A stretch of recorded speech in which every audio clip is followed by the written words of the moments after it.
I'm Dennis Tubbergen. You're listening to Retirement Lifestyle Advocates Radio. Glad you decided to tune in today. Hey, joining me today on the program in segments 2 and 3 is a very timely guest, Mr. John Williams. John is an economist, and he has the website Shadow Stats. Shadow Stats is a website that tracks economic data the way the government used to track it. John has some terrific perspective given what's going on in the economy as a result of the coronavirus pandemic, and look forward to providing you with John's perspective. You know, my goal today on the program is to help you make sense of the chaos all around. Now, given that we are in uncharted financial territory, and given that financial and economic conditions are rapidly changing, I'm providing you with my perspective based on current conditions. I spoke to Mr. John Williams this past week on Friday. I am recording this program on Friday at about 3:20 in the afternoon. I normally don't give you that perspective, but given how fast things are changing and given how fluid the situation is, I wanted to give you that perspective. Now, we are also providing you with some additional resources. In addition to our free newsletter that we distribute every week via email, it's called Portfolio Watch, which you can go subscribe to by visiting retirementlifestyleadvocates.com and letting us know your name and email address. We will email you that publication every Monday at 5. We also have coming up this Tuesday a special educational webinar. It is free. Due to technology limitations, we may have to cut off registrations once we reach the capacity of our technology limitations. If you would like to register to attend that Tuesday webinar at 11, where we'll share with you additional perspectives as to what's going on in the economy, what should you be thinking about now in your IRA and 401k, and as far as tax planning goes. There will be time for questions as well. This will be an educational webinar only. There will not be a presentation for financial products. You can go to yourportfoliowatchlive.com to register. Again, the website is yourportfoliowatchlive.com, and just register, and you will get a link, and you'll be able to attend that free webinar this Tuesday, March 31 at 11.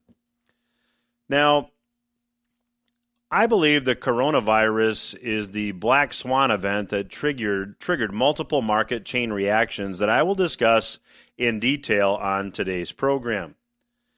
Now, I'm not going to comment on the medical issues surrounding the virus because I am certainly not qualified to talk about those issues. I don't want to talk about the political response to the virus. I just want to wish you all health and safety moving forward. Now, that said, I will restrict my commentary on today's program to financial matters and how the current events that we're currently experiencing might affect your finances moving ahead. And I want to begin with the topic of market corrections and market crashes.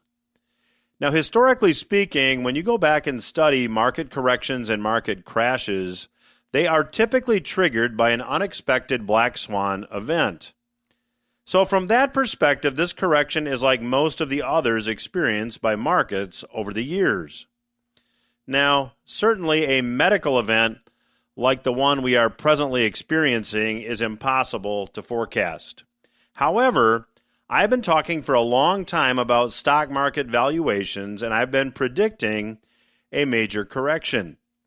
Now, that anticipated correction, at least in stocks, seems to have begun. Now, while this past week was certainly a lot better for stocks, the decline in stocks the month prior has been historic. Last week, I talked about the fact that the decline in stocks from really mid-late February to mid-late March was steeper than the decline that was experienced in 1929, or steeper, I should say, than the flash crash of stocks back in 1987. Now, despite the recent massive decline in stock prices, it's my view that stock valuations remain high. Now, to prove my point, as crazy as that may sound on the surface, let me go back and use Warren Buffett's favorite stock market valuation tool to gauge stock prices. Now, that stock valuation tool is the total market capitalization to gross domestic product ratio. That may sound like gobbledygook to many listeners, but it's the total market capitalization to total gross domestic product ratio. Now, assuming you know nothing about either of those terms, I will explain. Market capitalization is the total value of stocks. To calculate the market capitalization of a publicly traded company, you simply take the total number of outstanding shares of a company's stock, and you multiply that by the price per share.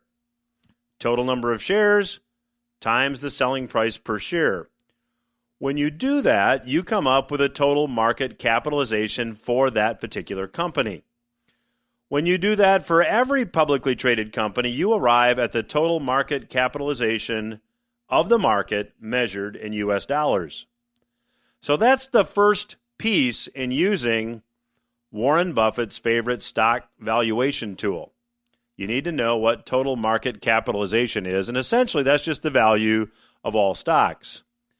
Now, gross domestic product is the economic output of the United States measured in U.S. dollars. If you were to technically define gross domestic product, or GDP, you would probably say it's the total monetary value of all the finished goods and services produced within a country's borders in a specific period of time. Total monetary value of all the finished goods and services produced within a country's borders in a specific time period. So the Buffett Indicator, this total market capitalization to gross domestic product ratio, simply takes total market capitalization and makes it the numerator of the fraction, and gross domestic product and makes it the denominator of the fraction. Now, when you look at how this particular indicator has moved historically, it's interesting to note how it has been pretty accurate in predicting market tops and market bottoms. Now, the interesting thing to note, since I can't really show you a chart on the radio, but I will show you the chart if you'd like to attend our free informational webinar that will be held this Tuesday, March 31, and that will be held at 11 a.m. You can register for the free webinar by visiting yourportfoliowatchlive.com, yourportfoliowatchlive.com, and we will talk about this, and I'll show you the chart on the webinar. Now, interestingly, when you do look at the chart, and you'll see it if you decide to attend the webinar, you see that after the recent collapse in stocks, valuations using this indicator that I just explained to you in detail are now back to where the stock market decline of 2007 to 2009 began. Let me say that again. Using this metric, using this valuation tool, the recent collapse in stocks finds that stocks are now back to where the stock decline started in 2007. That shows you how crazy high these valuations were. Now, the economic constraints currently in place due to the coronavirus will probably mean that we have a bigger hit to gross domestic product moving ahead than the biggest hit we had during the financial crisis. So stocks could actually maybe go lower than they did from this point in 2007 to 2009 when they dropped 55%. So what should you do? Well, you should educate yourself. You should get information. As I said, we are doing a free informational webinar Tuesday, March 31 at 11 a.m. To register, go to yourportfoliowatchlive.com, and there'll be a link for you to sign up. I'll be back with John Williams. I am Dennis Tubbergen. You are listening to Retirement Lifestyles Advocates Radio. I am talking today with Mr. John Williams, who is an economist. He's a returning guest. This is a second time on the program. His website is shadowstats.com. I would encourage everybody to check it out. I'm a big fan of John's work. And John, welcome to the program. Dennis, thank you for having me. So, John, I don't know where to start with all the craziness and chaos going on. Just give me your take in light of the coronavirus pandemic. Where does the U.S. economy stand right now? Well, right now we're in serious trouble. Although you haven't seen it yet in the headline reporting, that'll be coming in the next week or two. I'll contend that the economy to start with was not as strong as advertised coming into the pandemic crisis.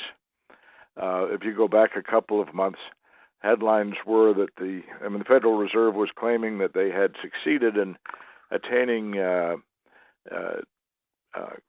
consistent economic stability, sustainable stability, which I would argue they never had.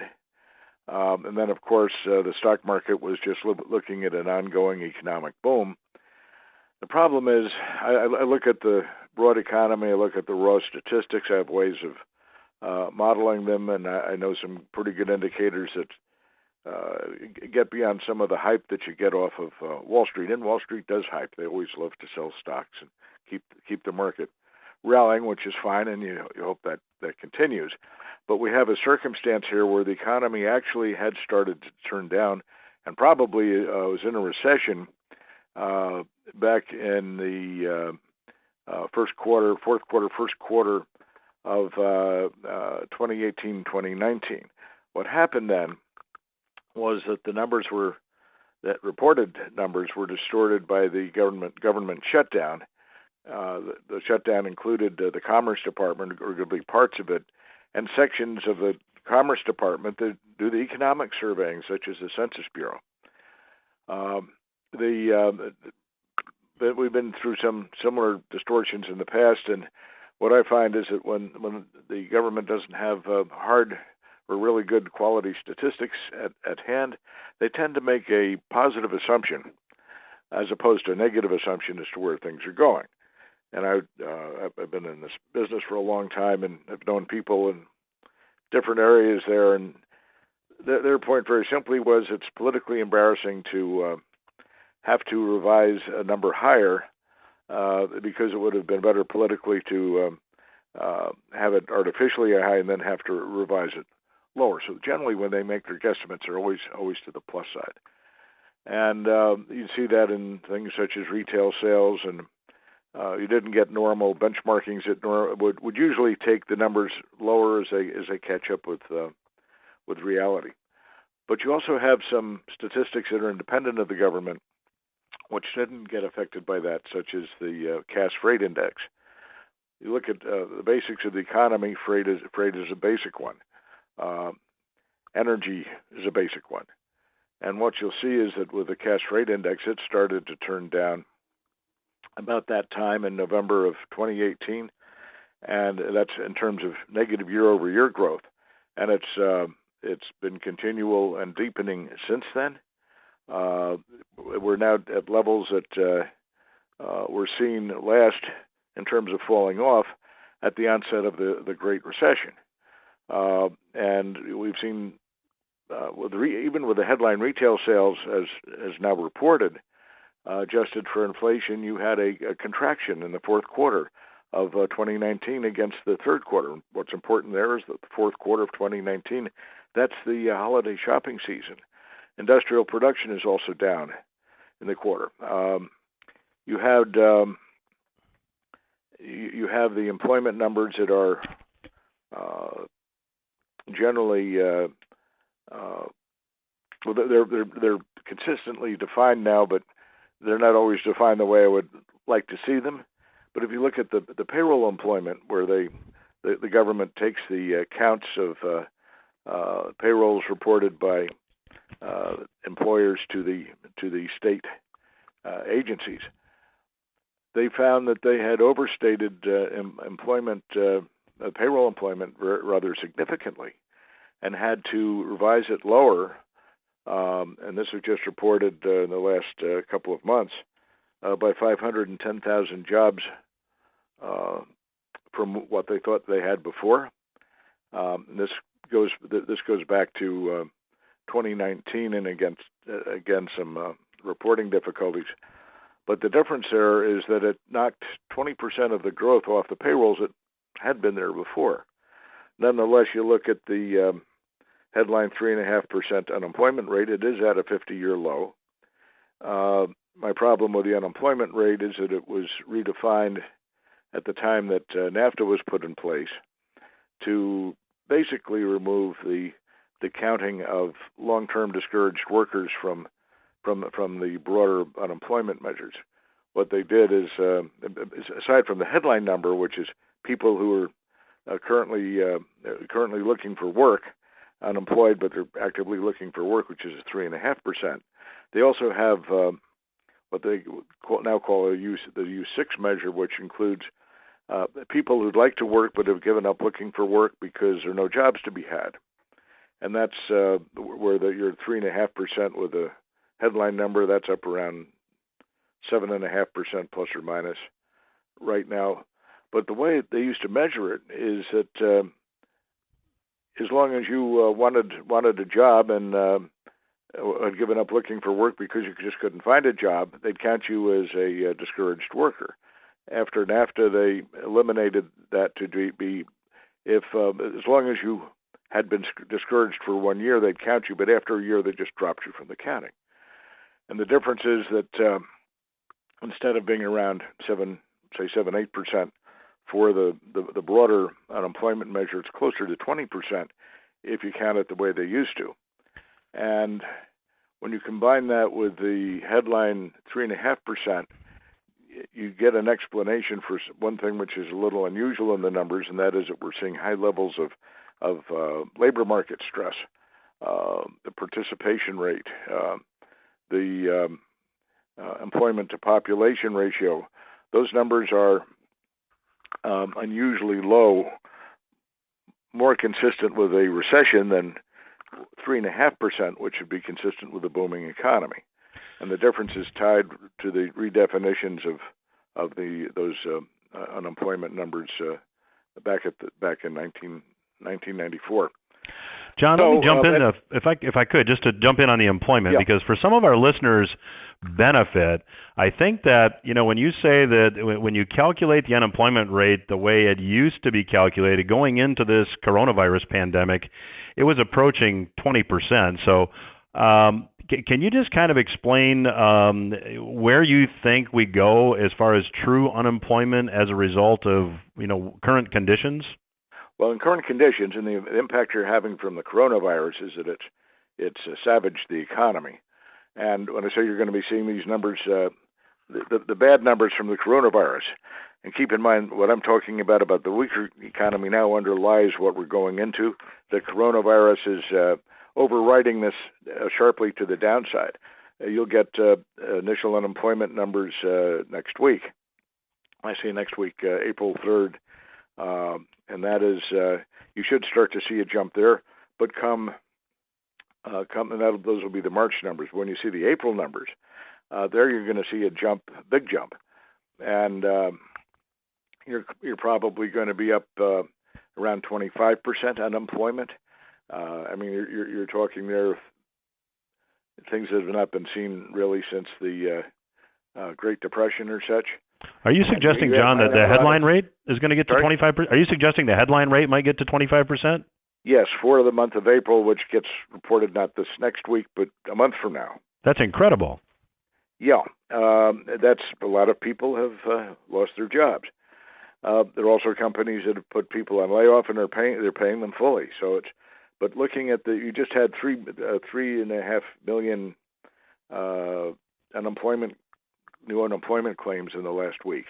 Some of that's going to be and is going to hit the March number, but due to timing differences, part of that's going to go into April, and the issue of people losing their jobs is still in place, and I don't think it's going to get resolved in this next month. So that when you add my number to that, you're looking at something, an unemployment rate, as the average guy would view it as something over 40%. So, John, this is going to be incredibly devastating to gross domestic product, and we've got about 3.5 minutes left in this segment. Sure. Where do you think GDP ends up this year? Well, keep in mind now, the GDP is reported on a quarterly basis, and so the first quarter of GDP for this year hasn't been reported yet. We've got 2 months that have been reported. March will be the third, and March is where you start to see the hit in the economy. So I think that's going to be down on an annualized quarter-to-quarter basis about 11%, which would be about the equivalent of the worst seen during the Great Recession. But when you get into again, this is assuming that the pandemic crisis continues and all those constraints stay in place. When we get into the second quarter of the year, which starts in April, you're going to see a drop of about 37%. And that would be the worst ever seen in modern economic reporting. They've only reported the quarterly GDP since World War II. On an annual basis, they've taken it, they have it reported back to the beginnings of the Great Depression. If you look at the year-to-year change, see the quarterly rate gets magnified. It's raised to the fourth power. Year to year, where you have the big hit in the second quarter, that'd be down order of magnitude 11-12% year over year, and that would put it parallel with the first couple of quarters of, the first couple of years of the Great Depression.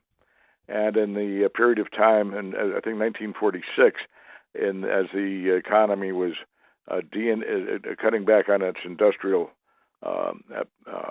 production and such, post World War II. So those are bad numbers. But once the virus is taken care of, then you'll see things bounce back pretty quickly, and in fact it'll bottom out. It's not going to keep falling off. A lot of the damage has already been done, so this lingers. It's going to drop off, and then it's going to be relatively flat. And once it is the pandemic is relieved, you should rise sharply. And that's it's not economically driven. It's an external factor. So regular economic stimulus doesn't work here in terms of stimulating the economy. But you put some funding in from the government, and that helps people's liquidity, which is an important factor. But the constraint on the economy here is not people's ability to spend. It is it's the ability to produce economic goods, to actively employ people. That's where your problem lies, and it's not. I mean, what I was looking at is in an unfolding recession is minimal compared to what we're actually seeing here now with the coronavirus impact. Well, our guest today is Mr. John Williams. He's an economist, and he has the website Shadow Stats. I would encourage you to check it out. I'm a big fan of John's work. After the break, I'm going to chat with John about the policy response and how that might affect you. So stay with us. We'll be back after these words. You are listening to RLA Radio. I'm Dennis Tubbergen, your host. I have the pleasure of chatting today with Mr. John Williams. John is an economist who hosts the website shadowstats.com. I would encourage you to check out his work and subscribe as well. His insights are valuable. And John, you had said something that I think, on the one hand, scares some listeners, but on the other hand, it might be good news for listeners, and that is that you expect that despite the fact that we're probably looking at an economic hit, and I was making a note here, about 11% in the first quarter is your estimate, 37% in the second quarter, so that's nearly a 50% hit to GDP. So we're talking, if my numbers are right, that's $10 trillion. Is it really going to be possible for the economy to rebound sharply from a hit like that? It is. Keep in mind those rates are annualized rates. Okay. That's the way the government reports them. So you take it to the quarter power or whatever, and do it. Let me put it this way: if you look at the year-to-year change, how is it against last year? Gotcha. That first quarter number, where you're right now at year over year about 2.5% in the GDP, that drops to a 0.6% year over year contraction. But in terms of the quarter to quarter, it's a sharper decline, and that gets annualized. The big quarterly drop will be the second quarter, which will be fully hit by the pandemic. The first quarter only was affected really in March. So you've got two relatively good months and a bad one. The second quarter, where I'm estimating the relative growth on an annualized quarterly basis will be down about 37%. That works out year to year down about 11-12%, as deep as any annual decline seen in the Great Depression. And that is that's about as bad as it gets. At such time as the pandemic is brought under control and the constraints on the economic system are removed, the economy should come back pretty quickly. Again, the economic depression here is not due to underlying economic weakness. It's all tied to this pandemic. And so that the stimulus package you're seeing that the Congress has put in place, and actually we've got two big problems here from a long-term stability standpoint. One is the economic package being put through, $2 trillion or such. When you look at all the support involved, and it's more in the $6 to $7 trillion range. That is provides people with liquidity, but it's not going to stimulate economic activity because the constraint on the economy are the constraints placed on it by the virus. You have the Fed that has dropped interest rates to zero. It has opened renewed quantitative easing, effectively open-ended. They're just creating whatever money they need to create, and that's very dangerous because when you combine both the explosive stimulus package by the federal government in an environment where the budget deficit's already out of control, and you take the Fed, which never really recovered from the banking collapse in 2008 when they first took interest rates to zero and launched this massive quantitative easing. They thought they could reverse that, and in the process of reversing it, they started us in another recession, much shallower recession than we're seeing now. They were raising rates into the end of 2018, and that actually triggered a slowdown in the economy. And because Wall Street reacted, and you could see the economy was slowing at that point, they reversed course and they started to cut rates. But they didn't want to go too low. Coming into the end of this last year, they didn't want to cut any further. But now they've been forced by the crisis and the crash in the stock market to go to zero in rates, and again, open-ended money creation, all of which tends to be inflationary and actually opens up the risk of a hyperinflation down the road. And that's the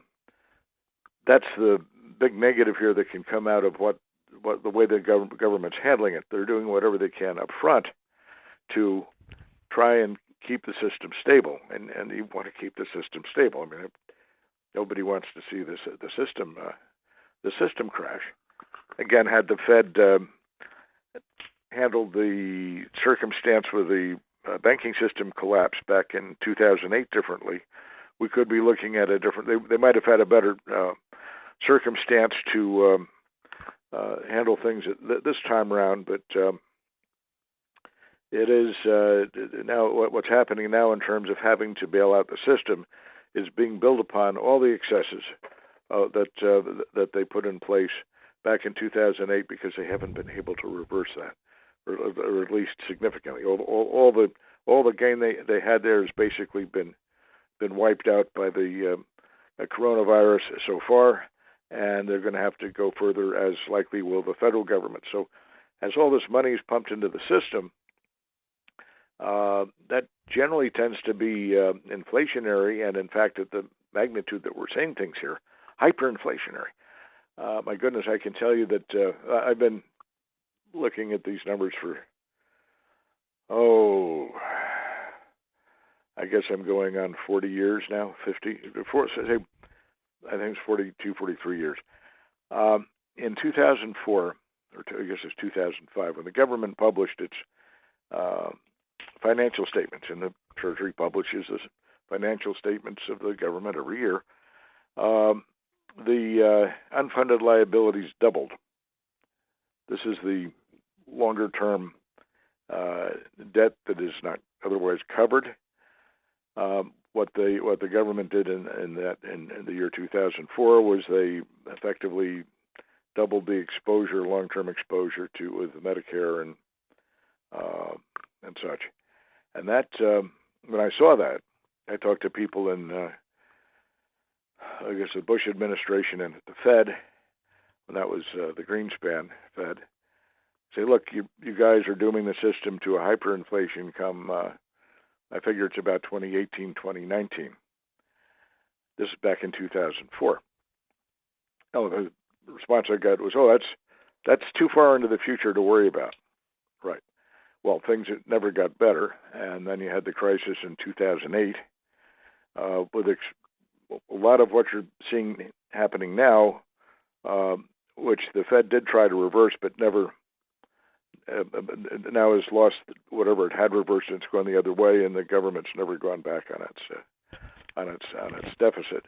The deficit's now worse than the annual GDP. That's the government's deficit on an annual basis. So that you have a circumstance where, with what you're doing here, all of a sudden you're taking another magnitude step backwards, and things are getting a lot worse. I think they're going to have to go further because the system's not easily brought under control without the economy stable, and that's where you can get into the hyperinflation. I thought it would happen when 2008. I thought it happened by 2014. It didn't, obviously, but it is. It's the same factors that blew things apart in 2018 have never been fixed. We're still reliving the banking crisis there. The Fed never got it fixed. I blame the Fed in this in terms of what happened in 2008, and in terms of the background here as to why the economy was heading into a recession at the end of last year. That was all a result of bad Federal Reserve policies. So, John, I'm sorry. Can I jump in? We've got about 4 minutes left in this segment. When you take a look, you talk about hyperinflation. That is such a scary prospect for people. I think we all think of, Weimar Germany after World War I and wheelbarrows full of banknotes to buy a loaf of bread. So let me ask you this question. Because the dollar is still used in so many international transactions and so much of outstanding foreign debt is held in dollars, that creates demand for dollars. On the other hand, all this money creation obviously is inflationary. So those two forces are kind of acting, I think, in opposite directions, if that's fair to say. When is the tipping point in your view, and what does it look like? Well, I think we may be at that tipping point. It's difficult to pin it down, but I think once you get to the point of saying, there's no limit to what we'll do here, which is effectively what's been said. I mean, they're not going to let the system fail. Once you're unlimited, you're effectively at that tipping point, and I'm sorry, I'm just losing my train of thought here for a minute. Yeah, you say like we're at the tipping point. I guess my thought was, if you've got all this demand for dollars out there yet internationally, because there's really no other currency that is used to the extent that the dollar is used, and now you've got the Fed, printing money to the extent that, whatever we have to do, we're going to do. Yeah. I guess the point was, at what point does the dollar get discarded by the rest of the world to the extent that it puts us over the edge, if you will, and now we do go to hyperinflation. Well, the hyperinflation will be in the United States, and effectively we've already seen some of that, and it's demonstrable. In fact, in my most recent newsletter, I have a plot of it. I can show you. Let me tell you very briefly how this works. The government not only monkeyed with the unemployment numbers back in '94 when it became inconvenient to have long-term discouraged workers in an environment where NAFTA had just been introduced. Back in 1980, the government started to change its reporting of inflation. They made methodological changes to understate inflation. The reason they did that, the way they expressed it, was to reduce the cost of living adjustments that they had to make for Social Security and for Social Security recipients and for government pensioners. What they did, and just as a quick example, they changed the way of estimating housing cost in the CPI, the Consumer Price Index. Back before they changed it, they included in that broad measure of housing cost or cost of living in a house or home, including rents, was they changed the concept of cost of buying a new house to what they called homeowners equivalent rent. They estimated what a homeowner would rent his own house to himself for, and then they estimated how much he'd increase the rent on himself each month for renting his own house to himself. And it was completely phony numbers. The effect was it knocked 1.4 percentage points off the total CPI in each year after that. And they made a number of other changes too, enough so that where you see the headline inflation now is maybe 1.5%. It's closer to in the 7 to 8% range. If you look at the actual CPI the way it used to be calculated, and I have an estimate that I published. Well, what I found was that if you plot the CPI the way I estimate it, the way it used to be calculated, the way most people would view inflation, instead of saying, "Gee, I can't make ends meet based on the cost of living adjustments I'm getting with my Social Security," what you find is that over history, over literally centuries, I've plotted it back to the days of New Amsterdam, New York City when it was owned by the Dutch. And what you'll find is that the price of gold and the level of inflation pretty much move in tandem up until the founding of the Fed in 1914. Then you start to see a little higher inflation, and then you have Roosevelt abandoning the dollar convertibility, or the use of the gold, domestic gold conversion, but the dollar still was based on gold in the rest of the world. But when Nixon floated the dollar and abandoned the convertibility of the dollar to gold, that was the end of the backing of gold for the dollar, the formal backing, and all of a sudden you start to see some inflation. Well, that was around 72. You get into 1980, you're beginning to see a pickup in inflation. That's when the government moved to change its inflation numbers. And if you keep tracking the inflation as though they never changed the inflation numbers, guess what? It stays even with gold over time. Gold measures the actual cost of living. And what you'll see now is that you've lost a tremendous amount of the purchasing power in the dollar, which has never been reflected in the headline CPI, but it's been caught up in the rise in gold prices. I'll contend that the rise in gold prices is a direct measure of the U.S. cost of living, of covering the U.S. cost of living. If you had your assets in gold, you can way I explained it to someone at a monetary conference. This guy was complaining that his mother had told him how she used to be able to get a third third row center seat for a Broadway play for $5. That was back in the 20s, and today it's ridiculous. And I said, well, if she had a $5 gold coin from that she could have bought the seat for in the 20s, for that same $5 gold coin, she could get the same seat today. She'd be sitting there, wouldn't she? John, what I'm saying is gold protects the purchasing power of your assets. And what you're getting is a phony CPI out of the government, so that when I'm talking about a hyperinflation, you may not see it right away in the underlying CPI, but you will see it in a surge in gold price. And when you see that surge in the gold price and it starts to go exponential, I would contend that you're seeing a real hyperinflation, even though it's not necessarily in the headline inflation numbers. Well, John, always a pleasure to chat with you. The clock tells me we're going to have to leave it there. Good bit of advice there at the end. Our guest today has been Mr. John Williams.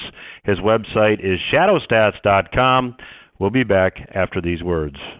I'm Dennis Tubbergen. You're listening to RLA Radio. Glad you're listening in today. And thanks again to Mr. John Williams for joining us on today's program.